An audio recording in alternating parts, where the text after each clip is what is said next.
আসসালামু আলাইকুম, স্বাগতম কেক ক্লাসিকে। কেমন আছেন সবাই? আজকে আমরা দারুণ মজার একটা সবজি করব। সবজি খেতে কিন্তু আমার দারুণ লাগে এবং মাছ বা মাংসর চেয়ে অনেক বেশি মজা লাগে আমার নিজের কাছে। আপনি ডিফারেন্ট টাইপের করে সবজি তৈরি করবেন, ভিন্ন ভিন্নভাবে রান্না করবেন, দেখবেন সবাই সবজি খেতে খুব পছন্দ করছে। আর যারা আমার মতো আছেন একেবারে ঝোল ঝোল সবজি খেতে একেবারেই পছন্দ করেন না, তাদের জন্য আজকের রেসিপিটা খুবই মজা লাগবে ইনশাল্লাহ। এখানে সব উপকরণ আমরা নিয়ে নিয়েছি। ঢ্যাঁড়সটাকে আমি দুই সাইড কেটে নিয়ে নিয়েছি, আর যেগুলো একটু বড় ছিল সেগুলোকে জাস্ট মাঝখান দিয়ে কেটে নিয়েছি, বাকিগুলো আমি আস্তই গোটাটাই নিয়েছি। এবার একটা কড়াই চুলায় বসিয়ে তাতে দিয়ে দিচ্ছি 2 টেবিল চামচ তেল। এর মধ্যে আমি পেঁয়াজ বাটা দিয়ে দিয়েছি 4 টেবিল চামচের মতো। আমি আসলে জিরা বাটার পরে পেঁয়াজ বেটেছি, এই কারণে হচ্ছে পেঁয়াজের রঙটা জিরার মতো হয়ে গেছে। এরপরে এর মধ্যে দিয়ে দিচ্ছি জিরা বাটা হাফ চা চামচ, রসুন বাটা হাফ চা চামচের চেয়ে একটু বেশি, আর ধনিয়া বাটা 1 চা চামচ দিয়ে এটার মধ্যে একটু পানি দিয়ে নিচ্ছি। এখন আমরা গুঁড়া মশলা অ্যাড করে দিব। লবণ দিয়ে দিচ্ছি 1 চা চামচ বা স্বাদ মতো। এবার গুঁড়া মশলা দিয়ে দিচ্ছি হলুদ গুঁড়া হাফ চা চামচ, আর মরিচের গুঁড়া দিয়ে দিচ্ছি 1 চা চামচ। খাবারে হলুদ একটু বেশি হয়ে গেলে কিন্তু খেতে খুব খারাপ লাগে, চেষ্টা করবেন এই জন্য হলুদ একটু কম ইউজ করতে। দিয়ে এটাকে একটু ভালোভাবে কষিয়ে নিতে হবে। মোটামুটি একটু মিশে আসলে তখন হচ্ছে এটার মধ্যে আমরা হচ্ছে একটু পানি দিয়ে এটাকে জাস্ট মিনিট খানিক কষিয়ে নিব। এরপর হচ্ছে চিংড়ি মাছ নিয়ে নিয়েছি আমি 250 গ্রাম বা 300 গ্রামের মতো চিংড়ি মাছ হবে। চিংড়ি মাছটাকে আমি পরিষ্কার করে ধুয়ে নিয়েছি। চিংড়ি মাছটা দিয়ে এটাকে ভালোভাবে ভেজে নিতে হবে, মানে কষিয়ে নিতে হবে ভালোভাবে কষানোটা কিন্তু যে কোনো রান্নাই খুব গুরুত্বপূর্ণ। খাবারে না হলে আসলে একটা কাঁচা কাঁচা ফ্লেভার থাকে, যেটা আসলে অনেকে লাইক করেন হয়তো, কিন্তু বেশিরভাগই দেখবেন যে খাবারে কাঁচা কাঁচা গন্ধ আসলে খাবারটা খেতে মজা লাগছে না।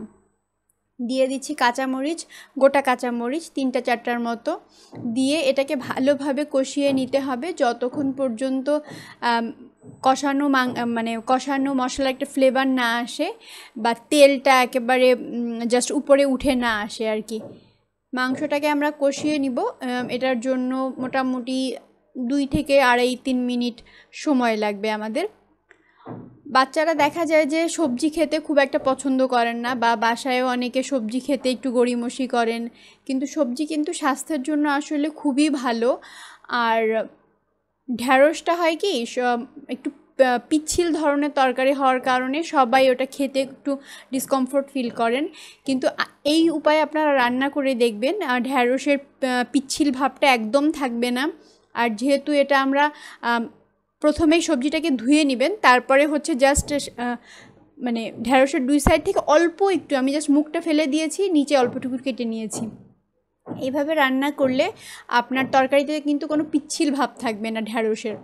এবার ঢ্যাঁড়স দিয়ে দিচ্ছি। এখানে প্রায় 1 কেজির মতো ঢ্যাঁড়স আছে, আমি দেখতেই পাচ্ছেন জাস্ট মুখটা একটু কেটে নিয়েছি, আর বোটার সাইডটা একটু কেটে নিয়েছি, আর নিচের সাইডটা অল্প একটু জাস্ট আগা থেকে ফেলে দিয়েছি আর কি। ঢ্যাঁড়সটাকে দিয়ে এটাকে জাস্ট মিশিয়ে নিতে হবে। এই রান্নায় কিন্তু অনেক বেশি পানি ইউজ করার কোনো দরকার নেই। আপনি যখন দেখবেন যে একটু লেগে লেগে আসছে তখন জাস্ট 1 চামচের মতো পানি দিয়ে দিলেই হবে। ঢ্যাঁড়স দেওয়ার পরে পানি দেওয়ার দরকার নেই। 1 চামচের মতো দিয়ে জাস্ট মিশিয়ে নেওয়ার পর এরপর আর পানি দেওয়ার দরকার নেই। ঢ্যাঁড়স সবজি থেকে নিজের গা থেকেই হচ্ছে পানি আসে। সবজি দেওয়ার পরে কিছুক্ষণ দেখবেন যে সিদ্ধ হয়ে যখন যাচ্ছে তখন ওখান থেকে অনেক পানি বের হয়ে আসছে। আর খাবারে আসলে বেশি পানি হয়ে গেলে হচ্ছে সব ঝোল ঝোল হয়ে গেলে আসলেই মজা লাগে না। এই কারণে হচ্ছে আমি 2 টেবিল চামচের মতো পানি দিয়ে এখন আমরা এটাকে ঢেকে রান্না করে নেব 5 মিনিটের মতো। এই রান্নাটা আসলে মাখা মাখা রান্না হবে। এবার এটাকে আমরা ঢেকে দিচ্ছি। ঢেকে এটাকে রান্না করে নিতে হবে 5 মিনিটের মতো। এর মধ্যে বারবার নাড়াচাড়া করার কোনো দরকার নেই। আমি ঢেকে এটাকে 5 মিনিটের মতো রান্না করে নিয়েছি। 5 মিনিট পরে দেখতেই পাচ্ছেন বেশ খানিকটা ঝোল বের হয়ে এসছে। এবার আমরা একটু উল্টে দিচ্ছি এটাকে। উল্টে দিয়ে আবার এটাকে ঢেকে রান্না করে নিব 3-4 মিনিটের মতো, জাস্ট পানিটা শুকিয়ে আসা পর্যন্ত। আপনারা যদি পানিটা একটু বেশি পছন্দ করেন সেক্ষেত্রে আর 1-2 টেবিল চামচ পানি অ্যাড করতে পারেন, তবে আমার কাছে এটাই সবচেয়ে মজা লাগে, একেবারে মাখা মাখা ভুনা ভুনা তরকারি। 3-4 মিনিট পরে আমাদের ঢেঁড়সটা কিন্তু তৈরি হয়ে গেছে, দেখতেই পাচ্ছেন আপনারা, দেখেই খুব লোভ লাগছে কিন্তু আমার। একেবারে ধোয়া ওঠা তরকারি গরম ভাতের সাথে খেতে কিন্তু দারুণ লাগবে। আপনারা এই রেসিপিটা ট্রাই করবেন, ইনশাল্লাহ আপনাদের ভালো লাগবে। ভালো থাকবেন আপনারা, দোয়া রাখবেন আমাদের জন্য। লাইক, কমেন্ট, সাবস্ক্রাইব করে কেক ক্লাসিকের সাথেই থাকবেন।